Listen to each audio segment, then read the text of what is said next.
Bonjour!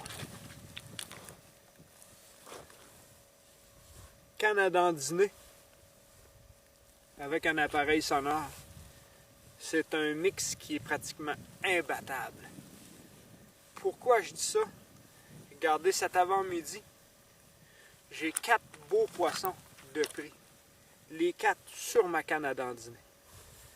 Je me trouve dans le nord de l'Ontario, près de mon Abitibi-Témiscamingue natale. On a seulement droit à 2 lignes. Donc, je vais pêcher avec ma canne à dandiner. Et je ne sais pas si on la voit derrière moi. Près de ma motoneige, j'ai une tip-up à porter avec un menet. On s'entend qu'elle n'est pas très très loin. Hein? Ben, ce matin, j'ai eu aucune touche sur ma brimbale. Aucune. Toutes les touches que j'ai eues, c'est sur ma canne à dandiner. C'est souvent le cas. Même lorsque je vais pêcher en Abitibi, du côté du Québec, je vais prendre 80-90% de mes poissons sur ma canne à dandiner avec mon appareil sonore. Pourquoi? C'est très simple. Hein? On va manipuler un leurre.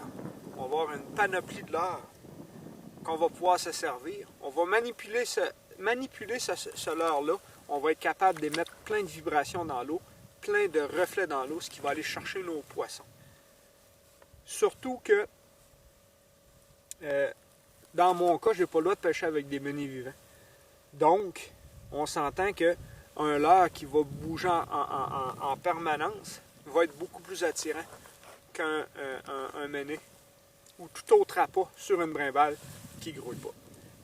Donc, prenez avantage de ces petites cannes à dandiner-là. Puis, si en plus vous avez un appareil sonore, je vous le dis, vous avez un mix qui est hyper productif, qui est pratiquement imbattable. En plus de ça, ben, c'est pas mal plus le fun de prendre un poisson avec une petite canne comme ça que de le remonter à la main. Merci, bonne semaine.